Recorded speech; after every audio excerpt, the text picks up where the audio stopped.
It's Sunday morning on CBS. And here again is Jane Pauley. His songs are classics in the contemporary American songbook. Kelefa Sanneh is talking with the legendary Lionel Richie, one of our Sunday best.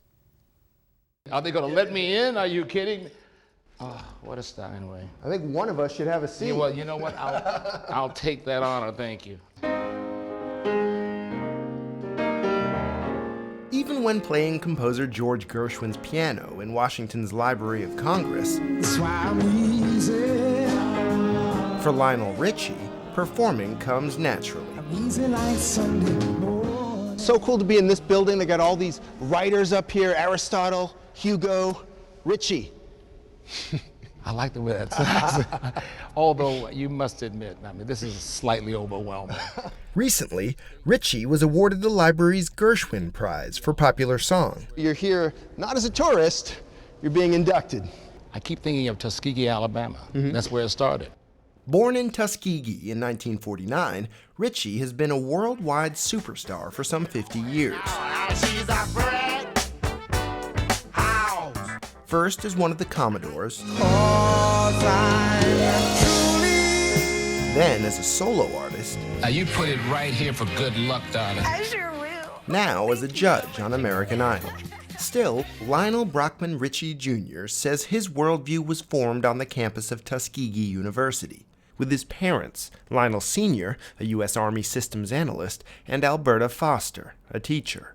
When did you first realize how unusual your childhood was? Now remember this is in the middle of the 50s, 60s, right in the middle of the storm of civil rights. And we were these kids growing up on a college campus with everything available to us. That's the Tuskegee Airmen over there. World War II heroes. World War II heroes. Just walking around. But you didn't realize they couldn't vote. He says the campus was his protective bubble. We just thought that was a normal thing. Doctors, lawyers, PhDs. All black. All black. And we didn't realize that was because of segregation. There was no place else for them to go where black people could thrive. Of course, Richie had his own idea of success. For you, growing up surrounded by black lawyers, black doctors, black war heroes, and you decide to form a funk band. This was disastrous. You have to understand. To walk into my family home and say to my mom, dad, grandma, yeah, I joined this band, the Commodores, we're the Black Beatles. And my poor grandmother, mom and dad almost had a nervous breakdown.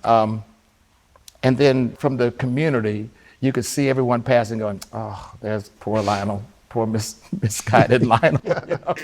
He didn't seem misguided for long. He and the Commodores quickly signed to Motown Records, and in 1971, they toured as the opening act for the Jackson 5, led by Michael Jackson. Michael and I, he's about this tall, and he said, oh my God, Lionel, we sold out Madison Square Gardens. And I said, no, you sold out Madison Square Gardens. You once, twice, 3 times a lady. Richie, who started as backup, became the Commodores' lead singer and songwriter. 3 Times a Lady was the game changer, a #1 song around the world. And it was the most unlikely song because remember now, funk was king, and I, of all things, write a waltz. Once, twice, and I'm thinking, oh my God. That's a song that changed not only the size of your fan base, but maybe also the complexion of your fan base. The massive crossover meant everybody wanted to see us. But people sometimes use that word crossover like it's a bad thing. How did you think about crossing over? I had a big problem with it because... A problem with the term with crossover. the term crossover, because someone asked me a question one day, Lionel, how does it feel that you've left your roots? And I said, did you ask that to the Beatles? Did you ask that to the Rolling Stones? Everyone came over to borrow from us, but I can't go that way. In 1982, Lionel Richie went solo. The next year, he released Can't Slow Down, which won the Grammy for Best Album. God bless you, and to my fans, I love you. Thank you. I looked up to see who the competition was that year. Bruce Springsteen, Born in the USA, Prince, Purple Rain, Tina Turner, Private Dancer, and Cyndi Lauper, She's So Unusual. So I can leave there. I can leave right now. I just dropped the mic. Stuck on you. Got this feeling down deep in my soul that I just can't. The hits included Stuck on You, Hello, Hello, is it me you're looking for all night long? and one of my favorite songs of all time, Well, my friends, the time has come. I've got Karamu, Fiesta. Come on and sing along. All Night Long. It's a multilingual song, sort of. I called a friend of mine in Jamaica and I said, listen, when Bob Marley said, Woje, my boji, na boji, what is he saying? And he said, absolutely nothing, man. It doesn't mean anything. So I went back and I wrote Tambalite said the moya. Yeah, Jambo Jambo, with the pate, oh, we're going. Of course, it means absolutely nothing.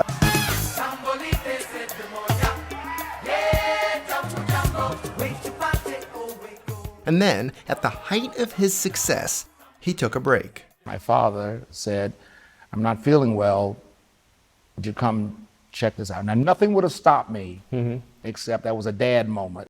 Lionel Richie Sr. died in 1990 with his son by his side. It gave me an opportunity to kind of take a look over my shoulder just a little bit to see where I was in altitude. And it was frightening. His father's death, he says, changed his perspective. I became so nostalgic. I was famous, recognized around the world, but I missed all the Christmases and the New Year's. I'd been alone with you inside my mind. These days, Lionel Richie works at his own pace.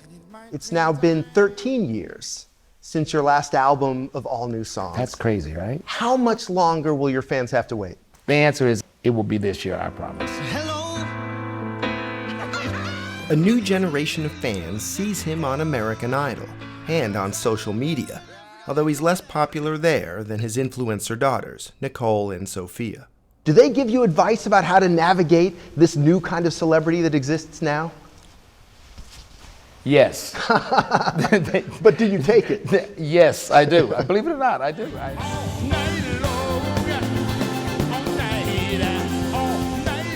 You've been a performer, judge, mentor, dad, Right. grandpa, Right. award recipient. Yeah. What's your favorite role? Just being Lionel Richie. Although I will tell you, of all of those, the one that has taught me the greatest lessons in the world is Dad. But overall, the journey of Lionel Richie, if I may speak of myself in third party, you know, the whole adventure is just an amazing ride.